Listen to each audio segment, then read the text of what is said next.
بسم اللہ الرحمن الرحیم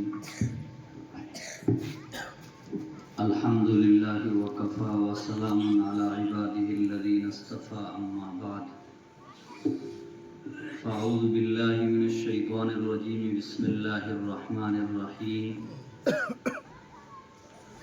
یا ایہا الناس انی رسول اللہ الیکم جمیعا وقال رسول اللہ صلی اللہ علیہ وسلم من اکل طیبا وعمل بسنہ وامن الناس بوائقہ دخل الجنہ او کما قال علیہ الصلاۃ والسلام صدق اللہ مولانا العظیم وصدق رسولہ النبی الکریم۔ حضرات علماء کرام، سیاسی اور سماجی شخصیات، میرے نوجوان ساتھیوں، بزرگوں، عزیز بچوں، ظہر کے بعد سے مسلسل ہم اس ادارے کے طلباء کا پروگرام سن رہے تھے۔ تقریر، نعت و نظم، تلاوت، انجمن کی مختلف فروعات کی مختلف کامیابیاں بچے ہمارے سامنے پیش کر رہے تھے۔ اللہ تبارک و تعالی ہمارے اس پروگرام کو قبول فرمائے۔ بچوں نے جو باتیں کہی ہے اللہ سمجھ کر کے ہمیں بھی ان کے اوپر عمل کرنے کی توفیق عطا فرمائے۔ میرے بزرگوں، ہمارے محترم مولانا عبدالشکور صاحب نے آج کے پروگرام ہمارے مدارس، ہمارے مکاتب کا نچوڑ آپ حضرات کے سامنے رکھا۔ دو تین باتیں میں بھی آپ حضرات کے سامنے پیش کر دیتا ہوں۔ الحمدللہ آپ کی توجہ ہے، جم کر بیٹھے ہیں، تو انشاءاللہ قیمتی باتیں بھی آئیں گی اور اللہ ان کے اوپر عمل کرنے کی توفیق بھی عطا فرمائے گی۔ ابھی مولانا نے جیسے آپ کو بتایا کہ ہمارے مدارس اور مکاتب کا مقصد ہمارے بچوں کی تعلیم اور ان کی تربیت ہے، اور یہ دونوں چیزیں اللہ تبارک و تعالیٰ نے قرآن کریم میں آقا مدنی صلی اللہ علیہ وسلم کے مقاصد نبوت میں بیان فرمائی ہے۔ وَيُزَكِّيهِمْ وَيُعَلِّمُهُمُ الْكِتَابَ وَالْحِكْمَةَ، کہ آپ لوگوں کا تزکیہ کرتے ہیں۔ ابھی جو روح اور جسم کی بات آئی، آپ روح کو پاک صاف کرتے ہیں اور ان کو کتاب اور حکمت کی باتیں سکھاتے ہیں۔ ان مدارس کے اندر قرآن اور حدیث کی روشنی میں ساری چیزیں سکھائی جاتی ہیں، ساری باتیں پڑھائی جاتی ہیں۔ قرآن سمجھنے والوں نے اس کی بڑی بڑی تفسیریں لکھی، احادیث پڑھنے پڑھانے والوں نے اس کی بڑی بڑی شروحات لکھی۔ ایک ایک لفظ اور ایک ایک جملے کا معنی ہم تک پہنچایا، اور کن قربانیوں کے ساتھ، کن مجاہدوں کے ساتھ پہنچایا، وہ ایک لمبی داستان اور لمبی تاریخ اور اس کی ایک لمبی ہسٹری ہے۔ یہ نعمت آج ہمارے پاس ہے، ہمیں اس نعمت کی قدر کرنی چاہیے۔ حضرت محمد مصطفیٰ صلی اللہ علیہ وسلم دنیا کے اندر جن حالات میں تشریف لائے ہیں، آپ روزانہ سنتے ہیں ظلم عام تھا، قتل عام تھا، شرک عام تھا، بچیوں کو زندہ درگور کیا جاتا تھا۔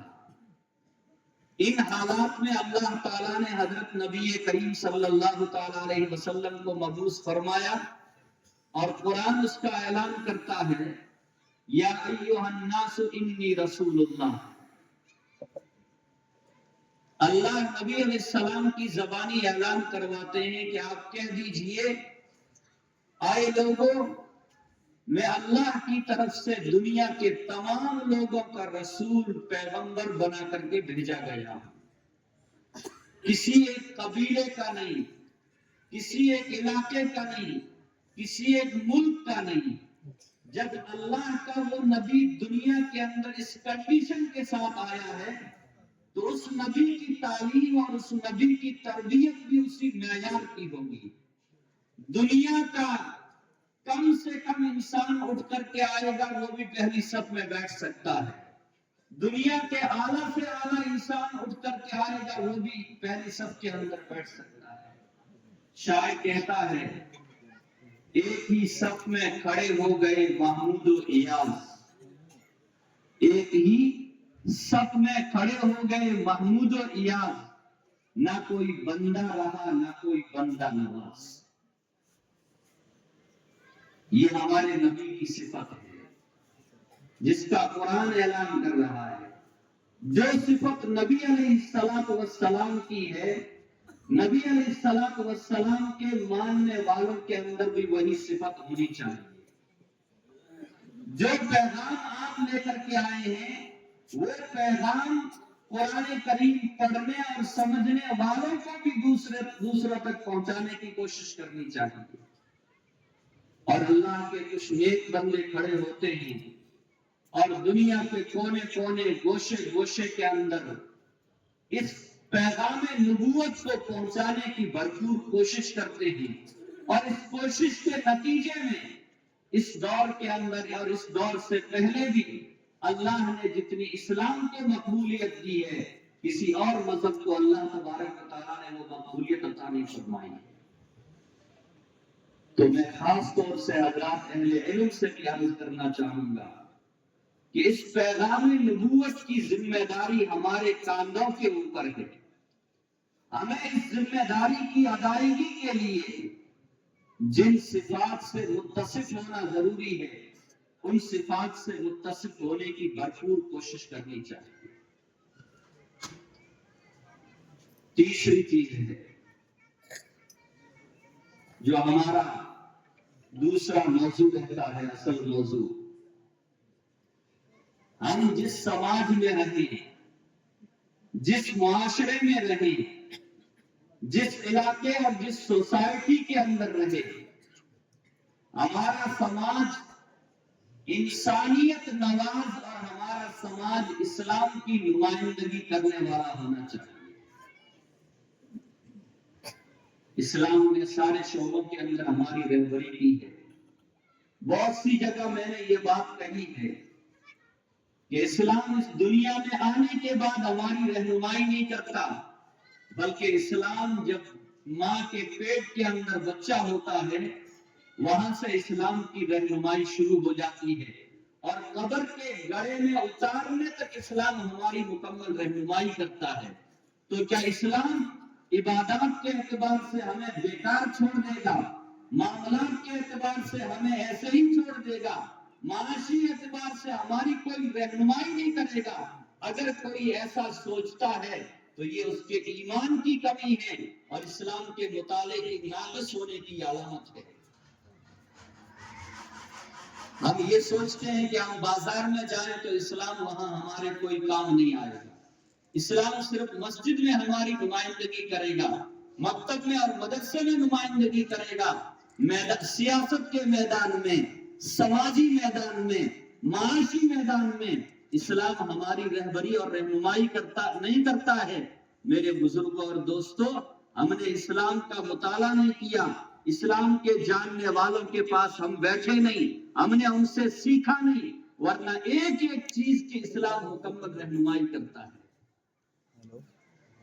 لین دین کا معاملہ لے لو، آپ کو ادار لین دین کرنی ہے، قرآن میں حکم آیا اذا تداینتم بدین الی اجل مسمى فاکتبوہ، جب ادار لین دین ادار معاملہ کرو تو اس کو لکھ لو۔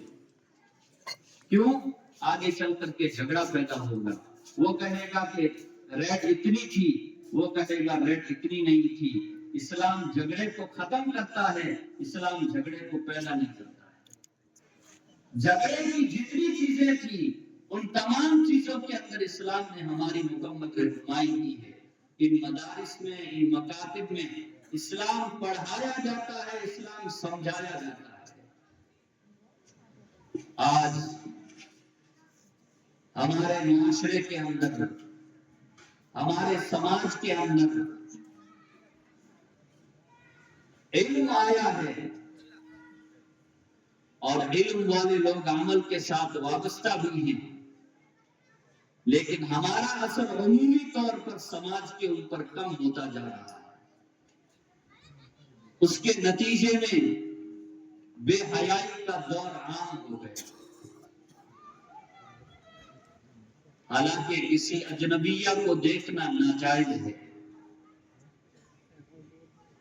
جن عورتوں کے ساتھ زندگی میں کسی بھی مرحلے میں جا کر کے آپ کا نکاح شریعت میں جائز رکھتا ہے، نگاہ بھر کر کے آپ کے لیے ان کا چہرہ دیکھنا جائز نہیں۔ ہم ننگی تصویریں دیکھتے ہیں، ننگی فلمیں دیکھتے ہیں، اور سوشل میڈیا کا ایسا دور چلا کہ اب یہ چیز کوئی معیوب اور برائی بھی نہیں رہی۔ گانا سننا عام ہو گیا، ننگی تصویریں دیکھنا عام ہو گیا، ننگی فلمیں دیکھنا عام ہو گیا، موبائل کے ذریعے فراڈ کرنا، دھوکہ دینا، ٹھگی کرنا، یہ ساری چیزیں بالکل عام ہو چکی ہے، جن کو اسلام نے مکمل طریقے سے حرام قرار دیا۔ ساری چیزیں گناہ کبیرہ میں آتی ہے جو بغیر توبہ کے معاف نہیں ہوتی۔ اور اللہ رحم فرمائے،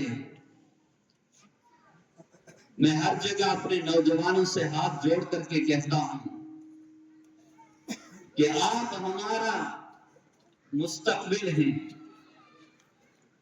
آگے چل کر کے آپ کو ہی یہ قوم کا، اداروں کا، تعلیم گاہوں کا نظام سنبھالنا ہے۔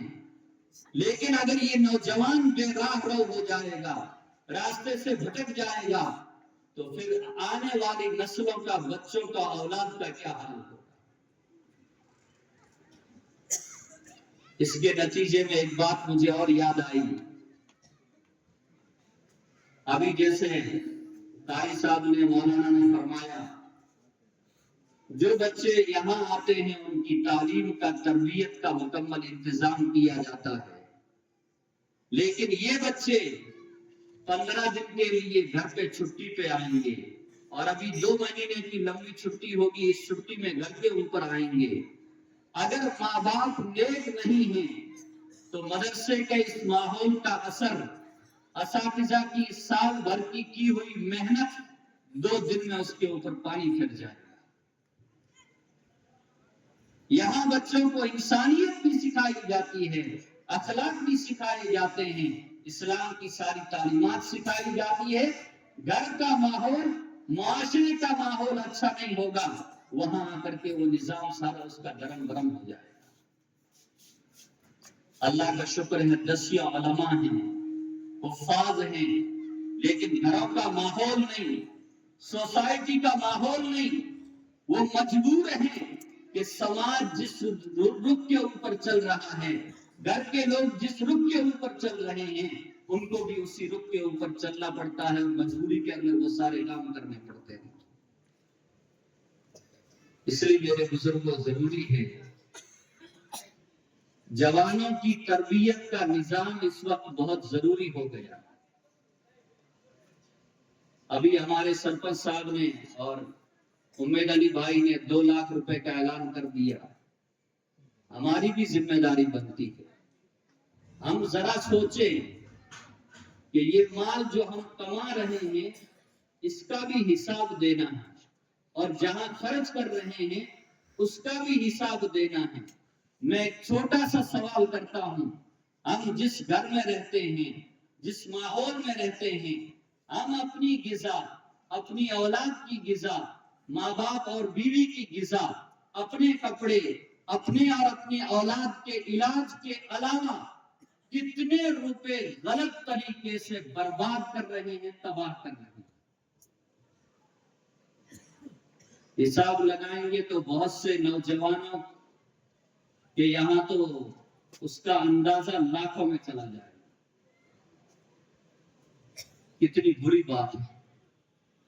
اس لیے نوجوانوں سے میں بہت ادب کے ساتھ درخواست کرتا ہوں، آپ اپنی شہوت اور نفس پرستی کے پیچھے نہ چلیں۔ ہمارے بوڑھوں نے ہمارے گھروں کو بنانے میں، ہمیں پالنے پوسنے کے اندر کتنے مجاہدے سے کام لیا، کتنی قربانیوں سے کام لیا۔ آج پیسے کی فراوانی ہے، مال کی فراوانی ہے، ہم لوگ کس کس طرح کے فالتو طور پر پیسے خرچ کر دیتے ہیں۔ اس سے ہمیں بچنے کی ضرورت ہے۔ نشے کے نام پر، بے حیائی کے نام پر، موبائل کے نام پر، غلط دوستیوں کے نام پر، غلط تعلقات کے نام پر کتنے لاکھوں روپے ہمارے برباد ہو جاتے ہیں۔ ہمیں اس سے بچنے کی بہت سخت ضرورت ہے۔ بہت سے کام تو ہم ماحول کے طور پر کر دیتے ہیں۔ قاضی صاحب نے ایک چیز ابھی مجھے یاد دلائی، میں اس کا ذکر کر دیتا ہوں، اس کے بعد بات ختم کرتا ہوں۔ ہمارے یہاں جب کسی کا انتقال ہو جاتا ہے، انتقال کے بعد جو کچھ ہوتا ہے وہ آپ کے سامنے ہے۔ کس کس پہر کے نام پر کتنا مال خرچ ہوتا ہے وہ تو الگ چیز ہے۔ ایک چیز عادتاً ہوتی ہے، ایک چیز عبادت کے طور پر ہوتی ہے۔ کوئی کام عبادت کے طور پر کیا جائے وہ کام بدعت بن جاتا ہے، عادت کے طور پر کوئی کام کیا جائے وہ کام رسم کہلاتا ہے۔ ہمارے یہاں بہت سی برادریوں میں، بہت سے علاقوں میں ایک کام عبادت کے طور پر ہوتا ہے اور بہت سی جگہ عادت کے طور پر بھی اس کو کیا جاتا ہے۔ وہ کام یہ ہے کہ اس سال جتنے لوگوں کا، جتنے رشتہ داروں کا انتقال ہوا ہے، رمضان سے پہلے کا جو یہ مہینہ شروع ہوتا ہے، اس مہینے کے 8-10 دن میں بڑی بڑی دعوتوں کا انتظام کیا جاتا ہے، اور ہم اس کو نام دیتے ہیں خیرات کا، صدقے کا، اور اس سے آگے بڑھ کر کے نام یہ دیتے ہیں، ساری برادری کو، سارے رشتہ داروں کو جمع کیا جاتا ہے، اور جمع کر کے ہم ایک لفظ استعمال کرتے ہیں کہ آج دعوت ہے روحوں کو جمع کرنے کی۔ کس کی؟ روحوں کو جمع کرنے کی۔ میں اکثر جگہ سوال کرتا ہوں کہ آپ کے اندر اگر اتنی طاقت ہے، اللہ نے آپ کو اتنی قوت دی ہے، اور اللہ نے اتنا آپ کو پاورفل بنایا ہے کہ اس سال آپ کے جتنے رشتہ دار دنیا چھوڑ کر کے گئے ہیں، جتنے عزیز دنیا چھوڑ کر کے گئے ہیں، آپ کے اندر اتنی طاقت ہے کہ آپ ان ساری روحوں کو عالم برزخ سے لا کر کے واپس اپنے گھروں کے اندر جمع کر لیں گے، تو میں آپ سے کہتا ہوں پھر ان کو آپ نے نکلنے کیوں دیا؟ اتنی اگر قوت ہماری ہے، ہم فضول کے نام کے اوپر، رسم کے نام کے اوپر یا ہزاروں روپے کا مال خرچ ہو جائے گا، اچھے کام کے لیے، دین کے کام کے لیے ہم کوئی کام، ہمارے سامنے کوئی تقاضا آئے گا تو ہم بالکل خاموش ہو جائیں گے۔ اس لیے میرے بزرگوں دوستوں، ضروری ہے ہم ان مدارس کی، مکاتب کی قدر کریں، اپنے بچوں کو دونوں ماحول، دونوں تعلیم کے لیے یہاں بھیجنے کی کوشش کریں۔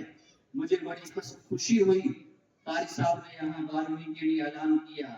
الحمدللہ ہم نے بھی ٹوٹی پھوٹی کوشش کی تھی اور اس کے نتیجے میں پچھلے سال مدرسہ کے اندر 12ویں تک کی منظوری مل گئی ہے. اللہ کا شکر ہے.